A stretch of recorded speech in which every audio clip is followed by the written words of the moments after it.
தொடர் விடுமுறை காரணமாக சென்னையில் வசிக்கும் தென் மாவட்ட மக்கள் மீண்டும் சென்னை திரும்புவதால் செங்கல்பட்டு பரனூர் சுங்கச்சாவடியில் கடும் போக்குவரத்து நெரிசல் ஏற்பட்டுள்ளது. தமிழகத்தில் கடந்த சனிக்கிழமை முதல் நேற்று வரை தொடர் அரசு விடுமுறை விடப்பட்டது.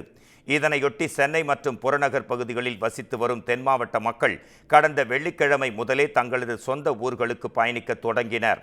இந்நிலையில் இன்று வழக்கம் போல் பள்ளிகள், கல்லூரிகள், அரசு, தனியார் தொழிற்சாலை மற்றும் அலுவலகங்கள், நிறுவனங்களில் பணியாற்றி வருவோர் மீண்டும் பணிக்கு செல்ல வேண்டிய கட்டாயத்தில் இருப்பதால் சென்னை நோக்கி அவர்கள் பயணிக்க தொடங்கியுள்ளனர். இதன் காரணமாக வாகனங்கள் அதிக அளவில் வருவதால் செங்கல்பட்டை அடுத்த பரனூர் சுங்கச்சாவடியில் இருந்து காஞ்சிபுரம் பைபாஸ் மேம்பாலம் வரை சுமார் 3 கிலோமீட்டர் தொலைவுக்கு கடுமையான போக்குவரத்து நெரிசல் ஏற்பட்டது.